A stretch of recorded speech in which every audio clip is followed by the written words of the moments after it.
નમો હરિગંતાણં નમો સિદ્ધાણં નમો આયર્યાણં નમો જયાણં નમો લોયસવસાહુણાં એસો પંચનમોકારો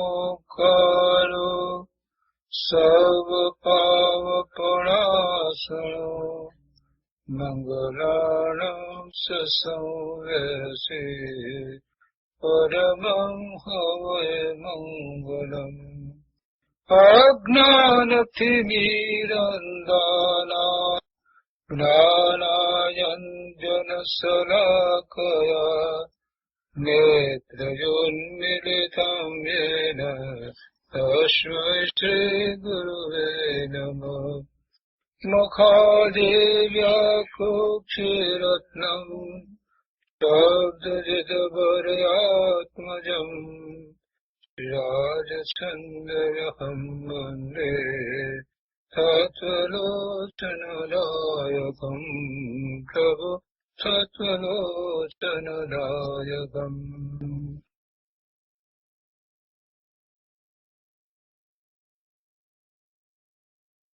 આત્મસિદ્ધિ. કૃપાળુદેવ શ્રીમદ રાજચંદ્રજી રચિત આત્મસિદ્ધિનો સ્વાધ્યાય આપણે કરી રહ્યા છીએ. આત્મસિદ્ધિમાં આપણે 10 ગાથા સુધી સ્વાધ્યાય પૂરો કર્યો છે. હવે આજે 11મી ગાથાથી સ્વાધ્યાય આગળ લઈએ છીએ. તો ગાથા 11 અને 12 બોલો. प्रत्यक्ष सद्गुरु सम नहीं, परोक्ष जिन उपकार, एवो लक्ष्य थया बिना उगे न आत्म विचार. सद्गुरुना उपदेश समझाय न जिन रूप, समझावण उपकार सो समझे जीन स्वरूप.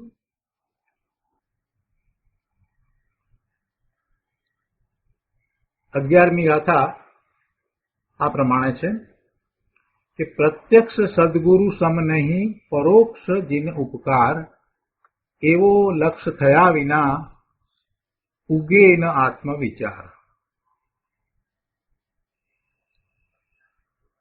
અને 12મી ગાથા સદગુરુના ઉપદેશ વણ સમજાય ન જીન રૂપ, સમજાવણ ઉપકાર શો સમજે જીન સ્વરૂપ. 11મી ગાથાની પૂરક 12મી ગાથા છે, એટલે બંનેને સાથે સમજવાની છે. 11મી ગાથામાં એમ કહ્યું કે પ્રત્યક્ષ સદગુરુ સમ નહીં, પરોક્ષ જીન ઉપકાર. જીનેશ્વર ભગવાનનો ઉપકાર તો છે જ, પણ એ ઉપકાર પરોક્ષ છે. અને જે પ્રત્યક્ષ સદગુરુ છે એમનો ઉપકાર છે એ પ્રત્યક્ષ છે. અને એવું પોતાને જ્ઞાન ભાન નથી થયું ત્યાં સુધી એને સદગુરુ પ્રત્યે એવો સ્વાર્પણનો અને ભક્તિનો ભાવ પણ આવતો નથી. અને સદગુરુના વચનોમાંથી જે વાત એને ગ્રહણ કરવાની છે તે વાત ગ્રહણ કરતો નથી, એટલે એને આત્મવિચાર ઉગતો નથી. અને પછી 12મી ગાથામાં એમ કહ્યું છે કે સદગુરુના ઉપદેશ વિના આત્માનું સ્વરૂપ સમજાય નહીં, જીનેશ્વર ભગવાનનું સ્વરૂપ સમજાય નહીં. અને જીનેશ્વર ભગવાનનું સ્વરૂપ ન સમજાય તો પછી શું લાભ? સમજ્યા વગર ઉપકાર શો? એટલે સમજવાથી પોતે જીન સ્વરૂપ થાય.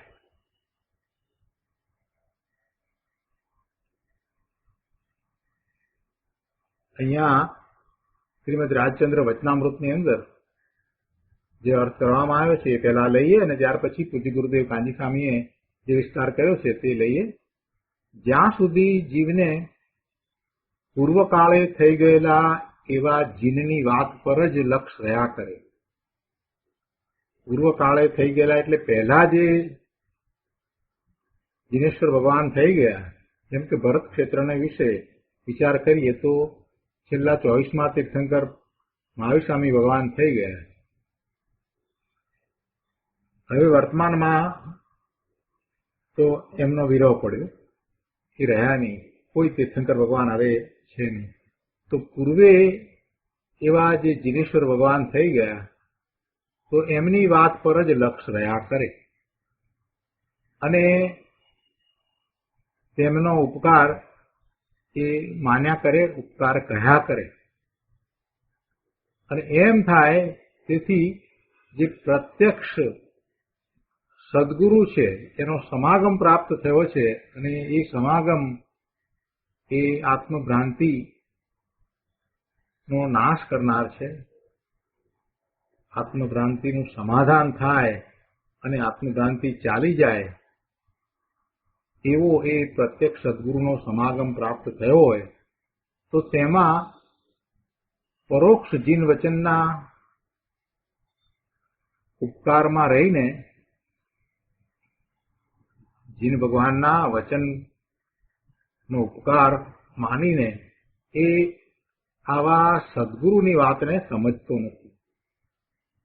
એટલે કહે છે કે એવો સદગુરુનો સમાગમ પ્રાપ્ત થયો હોય તેમાં પરોક્ષ જીનોના વચન કરતા મોટો ઉપકાર સમાયો છે તેમ એ જાણતો નથી. અને એમ નથી જાણતો તો એને આત્મવિચાર ઉત્પન્ન ન થાય. આવી વાત કરી અને પછી 12મી ગાથામાં તો એમ પણ કહી દીધું કે સદગુરુના ઉપદેશ પણ સમજાય ને જીન રૂપ. સદગુરુનો ઉપદેશ હોય તો જ પોતાનું સ્વરૂપ જીનેશ્વર ભગવાન જેવું શુદ્ધ સ્વરૂપ છે એ સમજાય નહીં. અને સમજે નહીં તો પછી ઉપકાર શું, એટલે કે સમજે નહીં તો ફાયદો શું. એટલે ત્યાં પછી એમ કહ્યું કે સદગુરુના ઉપદેશ વિના જીનનું સ્વરૂપ સમજાય નહીં અને સ્વરૂપ સમજ્યા વિના ઉપકાર શો થાય. જો સદગુરુ ઉપદેશે જીનનું સ્વરૂપ સમજે, એટલે કે સદગુરુના ઉપદેશ દ્વારા જીનનું સ્વરૂપ સમજે તો સમજનારનો આત્મા એવી જીન દશાને પામે એમ પરિણમે. હવે આ ગાથાઓ ઉપર પૂજ્ય ગુરુદેવ કાંજી સ્વામીએ જે પ્રવચન આપ્યા છે અને જે વાત કરી છે એમાંથી કેટલાક અંશો આપણે લઈએ અને એનો વિસ્તાર સમજીએ. આત્મસિદ્ધિ ઉપર કાંજી સ્વામીના પ્રવચનો આ પુસ્તકમાં પાના નંબર 94 ઉપર કહે છે કે અનેક ન્યાય અપેક્ષાનો સમ્યક વિચાર જેમ છે તેમ પ્રત્યક્ષ ગુરુગમ વિના સમજાય નહીં. અનેક ન્યાય અને અપેક્ષાનો સમ્યક વિચાર જેમ છે તેમ વસ્તુનું સ્વરૂપ જે અપેક્ષાથી કહેવામાં આવ્યું છે એ અપેક્ષાથી એમ છે, બીજી અપેક્ષાથી કે બીજી રીતે પણ છે, એવું અનેકાંત સ્વરૂપ છે. અને એ જ એને સમજવાનું છે. તો આ બધું એને પ્રત્યક્ષ ગુરુ વિના સમજાય નહીં. એટલે શું ન્યાય છે એ પણ સમજાય નહીં અને આત્માનું સ્વરૂપ કેવું છે એ પણ ગુરુગમ વિના સમજાય નહીં. સર્વજ્ઞ વિતરાગ ભગવાને જે માર્ગ પ્રકાશ્યો છે એ માર્ગ ગુરુગમ વિના સમજાય નહીં. કેમ કે સર્વજ્ઞ વિતરાગને આ અજ્ઞાની અથવા મિથ્યાદ્રષ્ટિ જીવ તો જાણતો નથી, ઓળખતો નથી. એટલે માત્ર એ પોતે પોતાની મતિ કલ્પનાએ શાસ્ત્રના અર્થ કરવા લાગશે તો એથી કાંઈ એને ફાયદો થશે નહીં. એટલે શાસ્ત્રના અભ્યાસ ગુરુની નિશ્રામાં થાય.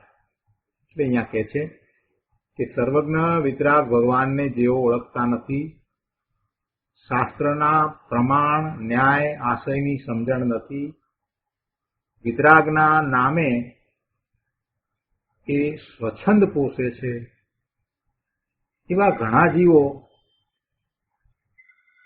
આ ગાથાનો ઊંધો અર્થ કરે છે અને કહે છે કે સર્વજ્ઞ ભગવાનનો ઉપકાર ઓળવીને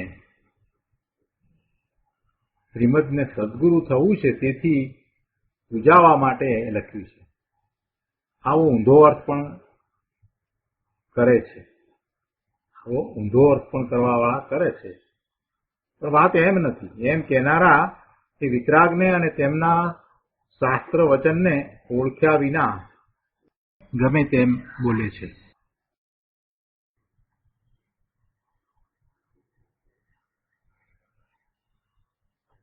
તો આજે આપણે આત્મસિદ્ધિમાં 11મી ગાથાનો સ્વાધ્યાય કરીએ છીએ. 11મી ગાથા આ પ્રમાણે છે. પ્રત્યક્ષ સદગુરુ સમ નહીં, પરોક્ષ જીન ઉપકાર, એવો લક્ષ થયા વિના ઉગે ન આત્મવિચાર. અને આ ગાથાની સાથે જ 12મી ગાથા એની પૂરક છે. અને 12મી ગાથામાં એમ કહ્યું કે સદગુરુના ઉપદેશવણ સમજાય ન જીન રૂપ, સમજાવણ ઉપકાર શો, સમજે જીન સ્વરૂપ. કૃપાળુદેવના વચનામૃતના પુસ્તકમાં એનો જે અર્થ કરવામાં આવ્યો છે એ અર્થ પહેલા આપણે લઈએ છીએ. એમાં અહીંયા કહે છે કે જ્યાં સુધી જીવને પૂર્વકાળે થઈ ગયેલા એવા જીનની વાત પર જ લક્ષ રહ્યા કરે, એટલે કે પહેલા જે જીનેશ્વર ભગવાન થઈ ગયા એમની વાત ઉપર જ લક્ષ રહ્યા કરે. પહેલા થઈ ગયા, અત્યારે વર્તમાનમાં નથી, પણ પૂર્વે જે થઈ ગયેલા એવા જીનેશ્વરની વાત પર જ લક્ષ રહ્યા કરે અને તેમનો ઉપકાર કહ્યા કરે. અને એમ કરતા એ છે કે જેથી પ્રત્યક્ષ આત્મભ્રાંતિનું સમાધાન થાય એવા સદગુરુનો સમાગમ પ્રાપ્ત થયો હોય, તેમાં પરોક્ષ જીનોના વચન કરતા મોટો ઉપકાર સમાયો છે, તેમ જે ન જાણે તેને આત્મવિચાર ઉત્પન્ન ન થાય. તેમાંનો આશય એવો છે કે જેને પૂર્વે થઈ ગયેલા જીન ભગવાનની વાત ઉપર લક્ષ રહ્યા કરે અને એમનો ઉપકાર કેવો છે એની એ વાત કર્યા કરે, અને એમ કરતા સદગુરુનો સમાગમ પ્રાપ્ત થયો હોય, અને એવો સમાગમ પ્રાપ્ત થયો હોય કે જે દ્વારા આત્મભ્રાંતિ ચાલી જાય, પોતાની બધી શંકાઓનું સમાધાન થઈ જાય, એવા સદગુરુનો સમાગમ પ્રાપ્ત થયો હોય, છતાંય એનું લક્ષ તો પૂર્વે થઈ ગયેલા જીનની વાત ઉપર જ રહ્યા કરે. એટલે આ જે પ્રત્યક્ષ સદગુરુનો ઉપકાર છે એ પરોક્ષ જીનના ઉપકાર કરતા મોટો છે, એ વાતને જે સમજતા નથી એમને આત્મવિચાર ઉત્પન્ન થતો નથી. એટલે કે એમને સમ્યક દર્શન થાય નહીં. સદગુરુ જીનેશ્વર ભગવાનની વાણીને સમજાવનારા છે. સદગુરુ છે એ જ જીનેશ્વર ભગવાનની વાણીને સમજાવનારા છે. એમના વિના જીનેશ્વર ભગવાને જે કાંઈ કહ્યું છે એ ખરેખર મિથ્યા દ્રષ્ટિને અજ્ઞાનીને સમજાતું નથી. એટલે એ આશયથી આખી વાત કહેવામાં આવી છે. પણ તેમ છતાંય કેટલાય લોકો એનો વિપરીત અર્થ પણ કરે છે. પૂજ્ય ગુરુદેવ કાજી સ્વામીએ આ ગાથા ઉપર પ્રવચનમાં જે વાત કરી છે એમાં કહે છે, પૂજ્ય ગુરુદેવ કાજી સ્વામીના આત્મસિદ્ધિ ઉપર પ્રવચન આ પુસ્તકમાં પાના નંબર 94 ઉપર ગુરુદેવ કહે છે કે અનેક ન્યાય અપેક્ષાનો સમ્યક વિચાર જેમ છે તેમ પ્રત્યક્ષ ગુરુગમ વિના સમજાય નહીં. ધર્મનું સ્વરૂપ જેમ છે તેમ સમજવું પડે. દિનેશ્વર ભગવાનની વાણીમાં જે રીતે માર્ગ પ્રકાશ્યો છે એને એ રીતે જ સમજવો જોઈએ. જુદી જુદી અપેક્ષાથી આત્માનું સ્વરૂપ સમજાવવામાં આવ્યું હોય તો એ બધી અપેક્ષાથી જેમ છે તેમ એને જાણવું ને સમજવું જોઈએ. જે વિધાનો જે કથનો કરવામાં આવ્યા હોય એને ન્યાયપૂર્વક સમજવા જોઈએ. એટલે અનેક પ્રકારના એમાં જે ન્યાય આપ્યા હોય, જે સિદ્ધાંતની વાત કરવામાં આવી હોય અને જે અપેક્ષાથી જે કથન કરવામાં આવ્યા હોય એનો જેમ છે તેમ વિચાર ન કરવામાં આવે, એટલે કે સમ્યક વિચાર ન કરવામાં આવે તો એ કાંઈ લાભદાયક થતું નથી. એટલે એનો જેમ છે તેમ ન્યાય સહિત અપેક્ષા સહિત સમ્યક વિચાર ગુરુ ગમ સિવાય થાય નહીં, માટે એનો સમ્યક વિચાર ગુરુ ગમે કરવો જોઈએ. પ્રત્યક્ષ ગુરુ વિના એ કાંઈ સમજાતું નથી. સર્વજ્ઞ વિતરાગ ભગવાનને મિથ્યાદ્રષ્ટિ અજ્ઞાની જીવો ઓળખતા નથી, જાણતા નથી. માત્ર મંદિરમાં દેરાસરમાં જઈ અને પોતે જે રીતે એમના વિશે જાણે છે અને પોતાની મતિ કલ્પનાએ એમના સ્વરૂપને સમજે છે એ રીતે એમને વંદન કરે છે, એથી વિશેષ કાંઈ કરતા નથી. ભગવાનના સ્વરૂપને જાણતા નથી, ભગવાને શું પ્રાપ્ત કર્યું છે એને પણ એ જાણતા નથી, ભગવાનનો ઉપકાર કરુણા શું છે એને પણ સમજતા નથી, અને એમણે કયા પ્રકારનો ઉપદેશ ઓમકાર ધ્વનિ દ્વારા આપ્યો છે એ પણ જાણતા નથી. અને એવું તો અત્યારે વર્તમાનમાં આપણે જોઈએ છીએ કે મોટાભાગના લોકો પોતાની જાતને જૈન કહેવડાવે છે એ મંદિર દેરાસરમાં જઈ અને પ્રતિમાની સામે જઈ અને કાંઈક લૌકિક સુખની માંગણી કરે છે, એ સિવાય બીજું કાંઈ કરતા નથી. એટલે દિનેશ્વર ભગવાનને જાણતા નથી, મોક્ષ માર્ગને જાણતા નથી અને સાચો પુરુષાર્થ એ કરતા નથી. એટલે સર્વજ્ઞ વિતરાગ ભગવાનને એ ઓળખતા નથી. બીજી વાત, શાસ્ત્રના પ્રમાણ, ન્યાય અને એનું પ્રયોજન, એના આશય, જે શાસ્ત્રમાં વાત આવી છે એનું પ્રયોજન, એનો આશય શું છે એને પણ એ જાણતા નથી. અને વિતરાગના નામે સ્વચ્છંદને પોષે છે. તો એવા ઘણા જીવો આ ગાથાનો ઊંધો અર્થ કરે છે. ઊંધો અર્થ એવો કરે છે કે અહીંયા સર્વજ્ઞ ભગવાનનો ઉપકાર ઓળવીને શ્રીમદજીએ પોતાને સદગુરુ થવું છે, પોતાનું મહાત્મા વધારવું છે, તેથી પૂજાવા માટે આ રીતે લખ્યું છે. આ ગાથામાં એમ કહ્યું ને કે સદગુરુ વિના સમજાય નહીં એવી વાત કરીને,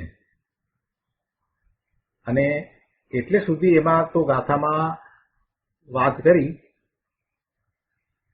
કે પ્રત્યક્ષ ઉપકાર સદગુરુનો છે એ ઉપકાર જિનેશ્વર ભગવાનના પરોક્ષ ઉપકાર કરતા મોટો છે, અને એમ જ્યાં સુધી એના મનમાં નહીં આવે ત્યાં સુધી એને આત્મવિચાર ઉત્પન્ન નહીં થાય. આટલી બધી વાત કરી એટલે સદગુરુના પ્રત્યક્ષ ઉપકારને ઘણો મોટો દર્શાવ્યો, અને એટલો મોટો દર્શાવ્યો, અને એમાં જિનેશ્વર ભગવાનનો પરોક્ષ ઉપકાર એનું જ જો લક્ષ્ય રહ્યા કરશે તો એને આત્મવિચાર ઉત્પન્ન નહીં થાય એમ કહ્યું. એટલે કેટલાકને એનો અર્થ એમ લાગે છે કે આમાં તો શ્રીમદજીએ કૃપાળુ દેવે પોતાનું મહાત્મા દર્શાવવું છે, પોતાને પૂજાવવું છે, એટલા માટે આ રીતે લખ્યું છે.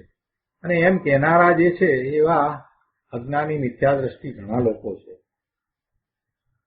સદગુરુની વાત કરી હોય, એનું મહાત્મા વધાર્યું હોય ત્યારે આવી વાત તો કહેવાવાળા પણ કેટલાય લોકો હોય છે. પણ એમ કહેનારા એ વિતરાગને પણ સમજતા નથી. વિતરાગના જે શાસ્ત્ર અને એમાં શાસ્ત્રમાં જે વચનો આવ્યા છે એને પણ એ સમજતા નથી, જાણતા નથી.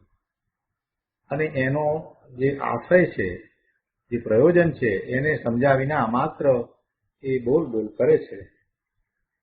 આશય શું છે?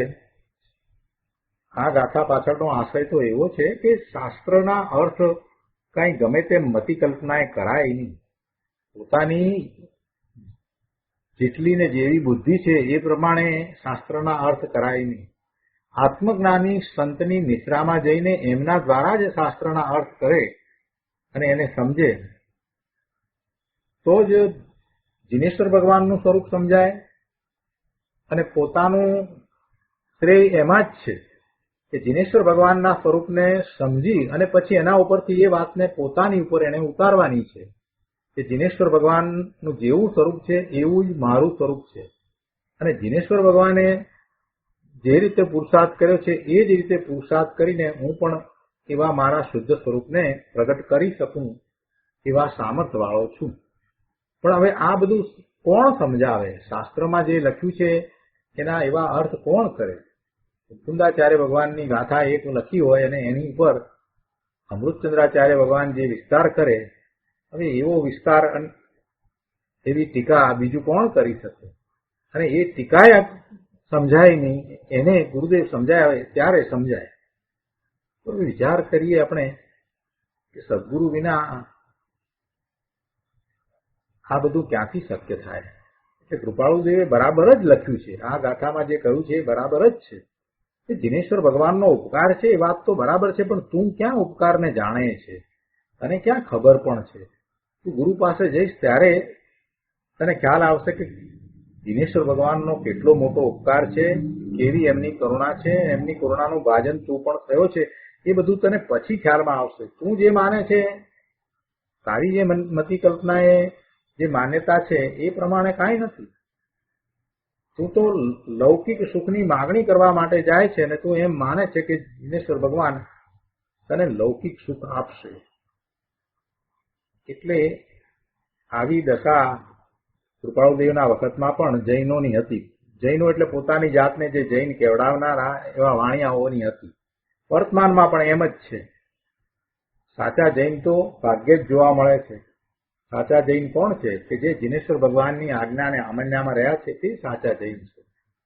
જે પોતાના સ્વરૂપનો પુરુષાર્થ કરી રહ્યા છે, પોતાના શુદ્ધ સ્વરૂપની પ્રાપ્તિનો પુરુષાર્થ કરી રહ્યા છે, એ સાચા જૈન છે. એટલે આ ગાથા જે રીતે કહેવામાં આવી છે એ આ જગ્યાએ બિલકુલ બરાબર છે. એમ ગુરુદેવનું સમજાવવું છે કે આ વિરોધ કરવા વાળા તો હોય એ ઊંધા અર્થ કરે છે, પણ ખરેખર તો શાસ્ત્રના અર્થ જીનેશ્વર ભગવાનની વાણી, શાસ્ત્ર કહો કે જીનેશ્વર ભગવાનની વાણી કહો, એ કાંઈ પોતાની બુદ્ધિથી સમજાય એમ બનતું નથી. સર્વજ્ઞ વિતરાગનો આશય સમજ્યા વિના સર્વજ્ઞના શાસ્ત્રોને પોતે જ અન્યાય કરી રહ્યો છે. જીનેશ્વર ભગવાનની ઓમકાર ધ્વનિમાંથી ગણધર ભગવાને 12 અંગ અને 14 પૂર્વના જ્ઞાનની રચના કરી છે અને એમાંથી આચાર્ય ભગવાને શાસ્ત્રોની રચના કરી છે. તો એવા શાસ્ત્રોને સમજ્યા વિના પોતે ગમે તેવા અર્થ કરે તો એ ખરેખર તો એ પોતાને જ અન્યાય કરી રહ્યો છે. શાસ્ત્રમાં જે વાત આવી છે એને ઊંધી સમજવી, વિપરીત રીતે માનવી, એમાં એનું જ અકલ્યાણ છે, એમાં એનું અહિત છે, એમાં એને નુકસાન છે. માટે પ્રત્યક્ષ ગુરુગમ દ્વારા, સત્સંગ દ્વારા શાસ્ત્રનો અભ્યાસ કરવો જોઈએ. તો જ જીનવાણીનું સાચું સ્વરૂપ સમજાય અને જીનવાણી દ્વારા પોતાના સ્વરૂપનો અનુભવ કરવાનો પુરુષાર્થ બરાબર થાય. જીનવાણી એ સમ્યક્ત્વ પ્રગટ કરવા માટે નિમિત્ત કારણ છે. એ વાત આપણે ઘણી વાર કરી છે, ઘણી વાર એ વાતને સમજાય છે. પણ ક્યારે એ નિમિત્ત થાય? કે જ્યારે એને જેમ છે તેમ સમજવામાં આવે તો. અને જેમ છે તેમ સમજવા માટે એ ગુરુગમે સમજવું જોઈએ. પ્રત્યક્ષ ગુરુ એ વાત બરાબર યથાર્થ સમજાવે. અહીંયા એ વાતને 95માં પાના ઉપર લીધી છે, છેલ્લા પેરેગ્રાફમાં એ વાત કરી છે, ગુરુદેવે એ વાત સમજાવી છે કે સર્વજ્ઞ વિતરાગી કેવળ જ્ઞાની ભગવંતોએ એ જ કહ્યું છે કે તારો ભાવ નથી તે પર ભાવ, રાગ ભાવ, શુભ ભાવ, દયાના પરિણામ એટલે કે પરને ન મારવાનો ભાવ, તેને તે સર્વ ધર્મનો સાર માન્યો છે. આ શુભ ભાવ અને દયાના ભાવ જે છે એવા પરિણામ છે એને તે ધર્મનો સાર માન્યો છે અને તું ધર્મ માને છે. અને જ્ઞાનનું કાર્ય ભૂલી અને તું એવા શુભરાગમાં રોકાઈ રહ્યો છે એટલે કે રાગમાં પડ્યો છે. અને એમ કરતા તારો જે શુદ્ધ સ્વભાવ છે એવા સ્વભાવ ભાવની હિંસા થાય છે, એવા સ્વભાવ ભાવની હિંસા થાય છે. એટલે કહેવું એ છે કે વિતરાગના નામે એ ઊંધું કરી રહ્યો છે, ઊંધું આચરણ કરી રહ્યો છે, ઊંધો પુરુષાર્થ કરી રહ્યો છે, ઊંધી માન્યતા કરી રહ્યો છે. અને પાછો એમ કહે છે કે અમને વિતરાગનો ઉપકાર છે, અમે ધર્મી છીએ, એમ પાછો એ માને છે. કેવો એ અબુદ્ધ, પોતે પોતાનું કાંઈ હિત કરતો નથી, તેને સર્વજ્ઞના શાસ્ત્રોની અને વિતરાગ ભગવંતોની ઓળખ જ નથી. માત્ર એને તો શુભ રાગ છે, બીજું કાંઈ નથી. વિતરાગનો ખરેખરો ઉપકાર તો ત્યારે કહેવાય કે જ્યારે પોતે વિતરાગનો આશય યથાર્થ સમજે. અને યથાર્થ તો કેવી રીતે સમજે? તો કે ગુરુ ગમે સમજે, ગુરુ પાસેથી સમજે તો એ યથાર્થ સમજે. એટલે વિતરાગનો આશય ગુરુ ગમે યથાર્થ જાણીને પછી પુરુષાર્થ આદરે અને એમ પછી એ વિતરાગી થાય. એટલે પરોક્ષ જીનેશ્વર કરતા અધિક ઉપકારી વર્તમાન પ્રત્યક્ષ સદગુરુને ઓળખીને ઉપકારી માનવા જોઈએ. એટલે એની અત્યારે વર્તમાન દશા એવી છે, માટે એને માટે સદગુરુ છે તે ઉપકારી છે. જીનેશ્વર ભગવાનની કરુણા છે, એમનો ઉપકાર છે, એ તો છે જ, એમાં કોઈ બે મત નથી. પણ એ વાતને સમજાવશે કોણ? જીનેશ્વર ભગવાને જે આપ્યું છે જ્ઞાન, એને સમજાવનાર કોણ છે? એ સદગુરુ છે. એટલા માટે સદગુરુ દ્વારા શાસ્ત્રોનો અભ્યાસ કરવો જોઈએ, જીનવાણીનો અભ્યાસ કરવો જોઈએ. અને એવો અભ્યાસ કરતી વખતે સદગુરુ પ્રત્યે પણ એવો અહોભાવ, ભક્તિનો ભાવ હોવો જોઈએ. નહીંતર સદગુરુની વાતને એ સ્વીકારશે નહીં. સદગુરુએ જે વાત કહી હશે એને એ બરાબર સ્વીકારશે નહીં. સદગુરુ પ્રત્યે એવો ભક્તિભાવ પણ હોવો જ જોઈએ, એવો અહોભાવ પણ હોવો જોઈએ. એમની વાતમાં પૂરેપૂરો વિશ્વાસ પણ એને હોવો જોઈએ. એમના તરફનો એવો વિનય પણ એને હોવો જોઈએ. અને એવા સદગુરુના વિનયમાં બધા જ્ઞાનીનો વિનય આવી જાય છે. માટે પોતાના મતાગ્રહને છોડીને સદગુરુના ચરણનો આશ્રય કરવો જોઈએ. ઘણા સ્વચ્છંદી આ 11મી ગાથાનો ઊંધો અર્થ કરે છે, પણ એવો ઊંધો અર્થ કરવો બરાબર નથી. શ્રીમદજીને અંતરમાં એવો કોઈ આશય હોય જ નહીં કે સદગુરુના ઉપકારને મોટો કહી અને પોતાને પૂજાવવું છે, એવો ભાવ કૃપાળુદેવને તો હોય જ નહીં. મૂળ વાત તો એ છે કે મિથ્યા દ્રષ્ટિને, અજ્ઞાનીને જીનેશ્વર ભગવાનની, અરિયન દેવની કાંઈ ઓળખ જ નથી. એમણે કયા પ્રકારે પુરુષાર્થ કર્યો અને એવી અરહંત દશાને પ્રાપ્ત કરી, અને એ દશામાં એમણે શું પ્રાપ્ત કર્યું એ કાંઈ જાણતો જ નથી. એ મંદિર જાય છે, દેરાસર જાય છે, તો એને એ ભાન નથી કે પ્રભુએ શું પ્રાપ્ત કર્યું છે, એનું એને ભાન નથી. તો પછી એવી પૂજા ભક્તિ પ્રભુ પ્રત્યેની ને એમનો ઉપકાર છે એમ બોલવાથી શું ફાયદો થશે? કાંઈ ફાયદો થવાનો નથી. અર્યંત દેવની સર્વજ્ઞની ઓળખ નથી, ખબર નથી, તો પછી એને સદગુરુના આશ્રયે જવું જોઈએ. સદગુરુની નિશ્રામાં એવું અર્યંત પરમેશ્વરનું સ્વરૂપ જાણવું જોઈએ અને એ દ્વારા પોતાનું પણ એવું શુદ્ધ સ્વરૂપ છે એવો એને નિર્ણય કરવો જોઈએ. અને એવો નિર્ણય થાય ત્યારે સાચો પુરુષાર્થ થાય છે. એટલે સદગુરુ છે તે યથાર્થ જાણે છે અને એ અર્યંત પરમેશ્વરને ઓળખાવે છે. અર્યંત પરમેશ્વરની સાચી ઓળખ કોણ આપે છે? સદગુરુ આપે છે. એટલે એ રીતે સદગુરુનો ઘણો મોટો ઉપકાર છે, એમનો અધિક ઉપકાર છે.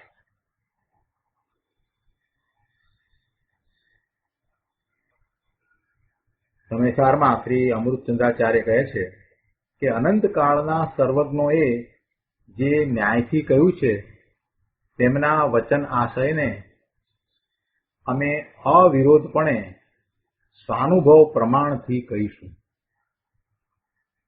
એનો અર્થ શું થયો કે એ કઈ પોતાના ઘરની વાત કરવાના નથી. જીનેશ્વર ભગવાને જે વાત કરી છે એ વાતને એમણે જાણી છે અને સ્વાનુભવ સહિત એ વાતને બરાબર જાણી છે. પોતે પોતાની મતિ કલ્પનાએ કાંઈ કહેતા નથી. જીનેશ્વર ભગવાનની વાણીમાંથી જે પરમ સત્ય પ્રકાશ્યું છે એ એમણે જાણ્યું છે અને પછી એવું જ અનુભવ્યું છે. એટલે એ જે કંઈક વાત કરશે એ અવિરોધપણે અને પોતાના સ્વાનુભવ પ્રમાણથી કરશે. અનંત કાળમાં સર્વજ્ઞ પરમેશ્વર અર્યંત ભગવાન અનંત થયા અને એ બધાએ એક જ માર્ગ દર્શાવ્યો છે. એમનો પુરુષાર્થ પણ એક જ પ્રકારનો રહ્યો છે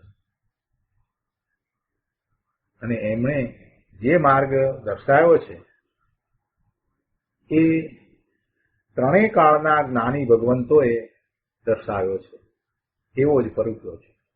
એટલે કે મહાવીર સ્વામી ભગવાને જે માર્ગ દર્શાવ્યો છે એવો જ માર્ગ શાંતિનાથ ભગવાને પણ દર્શાવ્યો અને એવો જ માર્ગ ઋષભદેવ ભગવાને પણ દર્શાવ્યો અને એની પહેલાની ચોવીસીના જે તીર્થંકર પરમેશ્વર થયા એમણે પણ એવો જ માર્ગ દર્શાવ્યો છે.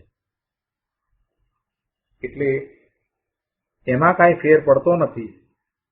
એવી જ રીતે આ અમૃતચંદ્રાચાર્ય ભગવાન જેવા, કુંકુંદાચાર્ય ભગવાન જેવા, અમિત્યતિજી આચાર્ય ભગવાન, પદ્મનંદી આચાર્ય ભગવાન, પૂજ્યપાદ સ્વામી, આવા બધા મહાસંતો થયા જેમની દશા 7મા ગુણસ્થાનની હતી. 6 7મે ઝૂલતા એ મુનિઓ હતા. એમણે પણ એવા પરમ શુદ્ધ તત્વને અનુભવ્યું, પોતાના શુદ્ધ સ્વરૂપને અનુભવ્યું છે અને પછીથી શાસ્ત્રની રચના થઈ છે. એટલે એ સંતોની વાતમાં પણ ક્યાંય વિરોધાભાસ આવતો નથી. કોઈ પણ મહાપુરુષોની વાત લઈએ, કુંકુંદાચાર્ય ભગવાનની વાત હોય કે પછી ઉમા સ્વાતીજી ભગવાનની વાત હોય કે સમંત ભદ્રાચાર્ય ભગવાનની વાત હોય તો એમાં ક્યાંય વિરોધાભાસ હોય નહીં. બે સંતોની વાતમાં, બે એવા મુનિઓની વાતમાં ક્યાંય વિરોધાભાસ હોય નહીં. એટલે એવો જેમને અંતરમાં ઉઘાડ થયો છે, સ્વાનુભૂતિ થઈ છે, એવા સદગુરુ દ્વારા જ મોક્ષ માર્ગની સમજ આવે અને એમ સમજ આવતા એવો પુરુષાર્થ ઉપરે છે. એટલે સદગુરુની નિશ્રામાં ગુરુ ગમે આખો માર્ગ સમજવો, એમાં સિદ્ધાંતો વિશે દ્રઢતા કરવી અને પોતાના સ્વરૂપનો વિચાર કરવો અને એવો પુરુષાર્થ આગળ.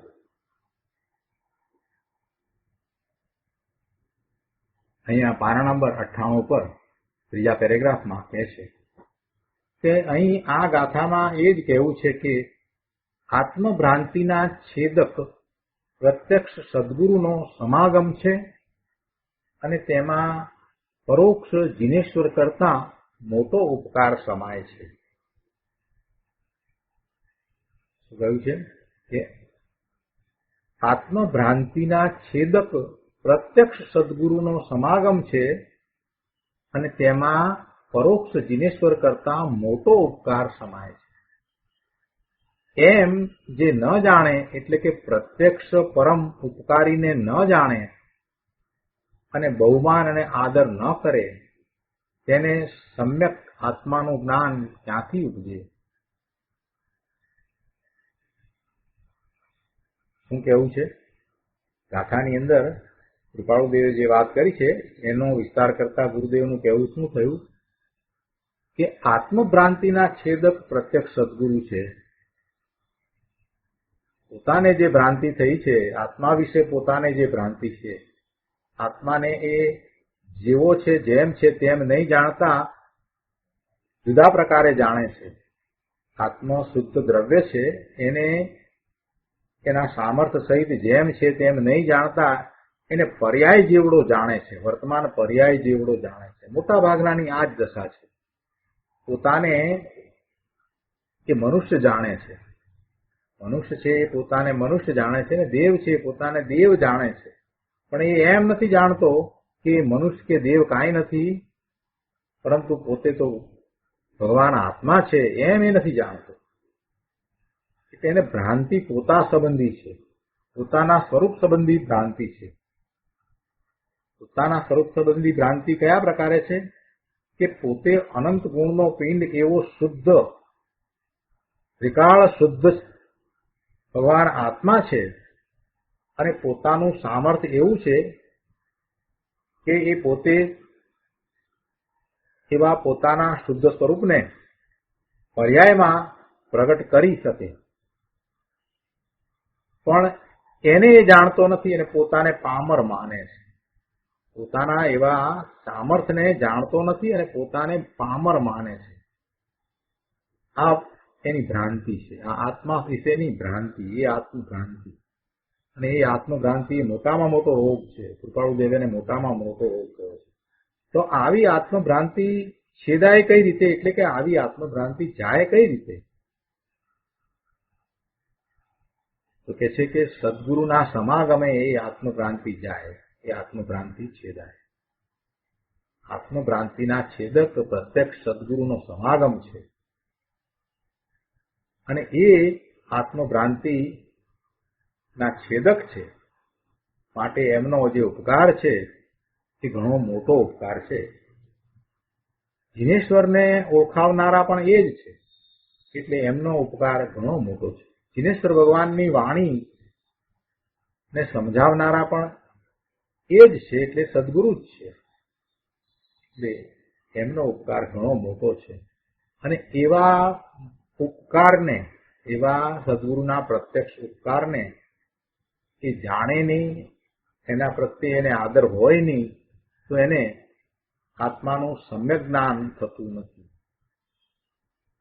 અહીંયા શબ્દ એવા મૂક્યા છે કે આત્માનું જ્ઞાન ક્યાંથી ઉપજે, ક્યાંથી ઉગે. ઉગે એવો શબ્દ મૂક્યો છે. ઉગે શબ્દ વાપર્યો છે ને, તો તેમાં એમ કે છે કે જ્યાં પ્રત્યક્ષ સદગુરુને ઓળખીને તેમનું બહુમાન આવ્યું ત્યાં સમ્યક દર્શનનું બીજ આત્મગુણ ઉઘડે છે. જ્યાં પ્રત્યક્ષ સદગુરુને ઓળખીને તેમનું બહુમાન આવ્યું ત્યાં સમ્યક દર્શનનું બીજ આત્મગુણ ઉઘડે છે. અહીંયા ગુણ કહેતા પરિણામ છે. પણ તે બોધિ બીજના દાતાનો અપૂર્વપણે સંગ ન કરે તો પરોક્ષ જીનેશ્વર કાંઈ તેને ઉપકારી કહેવાતા નથી. આ બોધિ બીજના દાતા કોણ? એ ગુરુ, સદગુરુની વાત કરી છે કે જ્યાં પ્રત્યક્ષ સદગુરુને ઓળખીને તેમનું બહુમાન આવ્યું ત્યાં સમ્યક દર્શનનું બીજ આત્મગુણ ઉઘડે છે. સમ્યક દર્શનનું બીજ એવું આત્મગુણ ઉઘડે છે એટલે શું? અને એ પણ પાછું સદગુરુને ઓળખીને તેમનું બહુમાન આવ્યું એટલે? જો ઓળખીને બહુમાન આવ્યું એટલે શું? કે સદગુરુની ઓળખ, સાચી ઓળખ થઈ કે સદગુરુ કેવા છે. સદગુરુ આત્મજ્ઞાની સંત છે, મહાપુરુષ છે પોતે વારંવાર પોતાના સ્વરૂપમાં ચાલ્યા જાય છે, આત્માનો અનુભવ એમને સહજ છે. એમ જ્યારે એ સદગુરુને ઓળખે છે અને પછી એમના પ્રત્યે બહુમાન આવે છે, તો પછી એ બહુમાન એ સદગુરુ પ્રત્યે એટલે કઈ સદગુરુના શરીર પ્રત્યે આવતું નથી કે સદગુરુની વાત પ્રત્યે આવે છે એમ નથી, પણ સદગુરુએ જે પ્રાપ્ત કર્યું છે, એવી જે દશા પ્રાપ્ત કરી છે, એ દશાને કારણે એમના પ્રત્યે એવું બહુમાન આવે છે. તમામ ગુણસ્થાનની દશા જ્યારે એને સમજાય છે અને એને ખ્યાલ આવે છે કે ઓ મારા ગુરુની દશા પણ આવી છે, 6 7 ગુણસ્થાને છે, તો પછી એમના પ્રત્યે એવું બહુમાન આવે છે. અને આ બહુમાનમાં એમ કહેવું છે ગુરુદેવનું કે સમ્યક દર્શનનું બીજ સમાયું છે. કેવી રીતે બીજ સમાયું છે કે એને ભાન થઈ જાય છે કે ગુરુની આવી અંતરંગ દશા છે, સદગુરુની આવી અંતરંગ દશા વર્તે છે, તો એમની વાણીમાં જે કંઈ આવશે તે અનુભવની વાણી હશે અને એ એવી દશા કેમ કરીને પ્રગટ કરવી એનું માર્ગદર્શન કરવા વાળી એ વાણી હશે. આવો એને વિશ્વાસ આવી જાય છે, એવો એને નિર્ધાર થઈ જાય છે. એટલે પછી એ ગુરુની વાણીને એ બહુ ગંભીરતાથી લે છે અને એવો જ પુરુષાર્થ આદરે છે. એટલે અહીંયા એ રીતે વાત લખી છે કે જ્યાં પ્રત્યક્ષ સદગુરુને ઓળખીને તેમનું બહુમાન આવ્યું, ત્યાં સમ્યક દર્શનનું બીજ આત્મગુણ ઉઘડે છે. આમ આત્મગુણ ઉઘડે છે. એટલે શાશ્વત ગુણ અંદર પડ્યા છે એના ઉઘાડની વાત નથી કરી, એ તો પડ્યા છે જેમ છે તેમ જ છે, પણ એમ એને પર્યાયમાં ગુણ ઉઘડે છે. કે છે કે એવા બોધિ બીજના દાતા, એટલે કે આ જે બોધ દ્વારા એને આત્મજ્ઞાન થાય એવા બોધિ બીજના દેનારા એ સદગુરુ છે.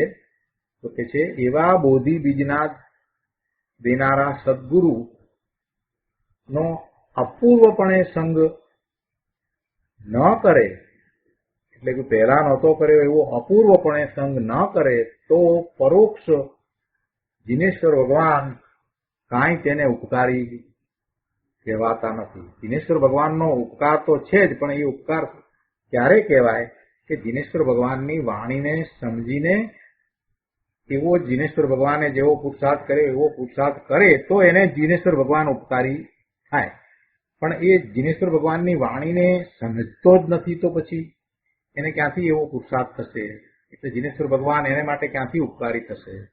કેમ કે જીનેશ્વર ભગવાન તો પરોક્ષ છે, જ્યારે સદગુરુ છે તે પ્રત્યક્ષ છે. અને એ જીનેશ્વર ભગવાનની વાણીમાં જે વાત આવી છે એ સમજાવે છે અને એને સમજતા આ જીવ એવો પુરુષાર્થ આદરે છે અને એમ એને જીનેશ્વર ભગવાનની વાણી ઉપકારી થાય છે. એટલે મોટો ઉપકાર તો સદગુરુનો જ છે.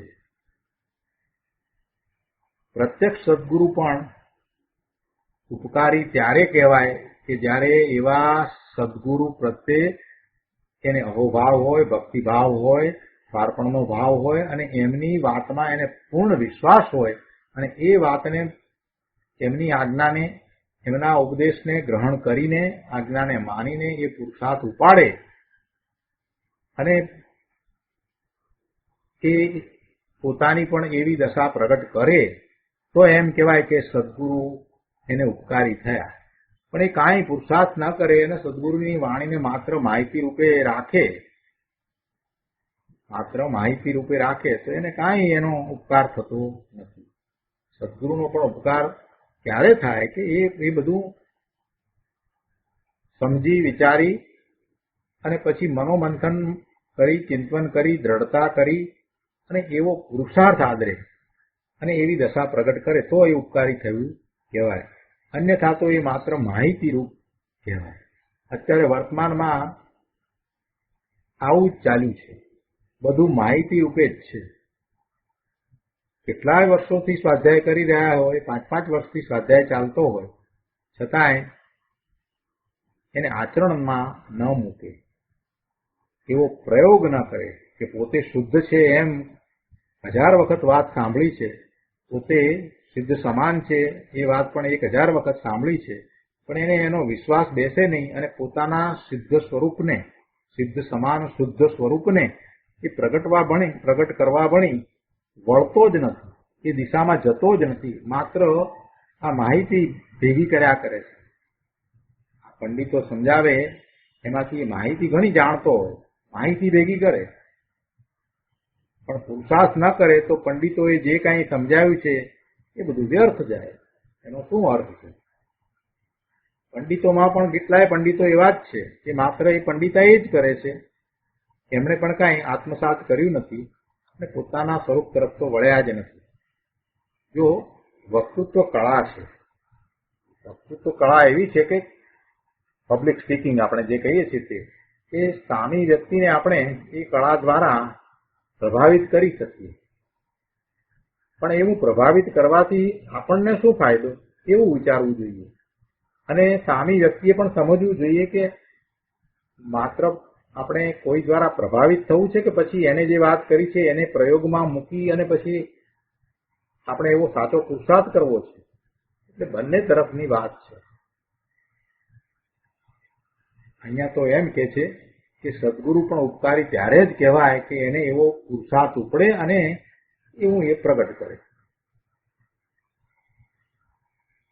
દિનેશ્વર ભગવાનનો ઉપકાર તો એને ત્યારે જ સમજાય કે સદગુરુ સમજાવે ત્યારે, અને પછી એ એવો પુરુષાર્થ આદરે ત્યારે. પણ સાથે સાથે એ પણ કહી દીધું કે આવા સદગુરુ છે એમનો ઉપકાર પણ ત્યારે જ કહેવાય કે જ્યારે એ એવો પ્રયત્ન કરે, એવો પુરુષાર્થ આદરે ત્યારે.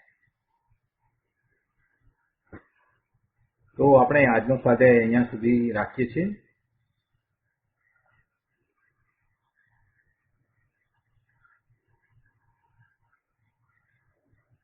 હવે આજના સ્વાધ્યાય સંબંધી આપના પ્રતિભાવ અથવા પ્રશ્ન હોય તો લઈએ. સુખધામ અનંત સુસંગ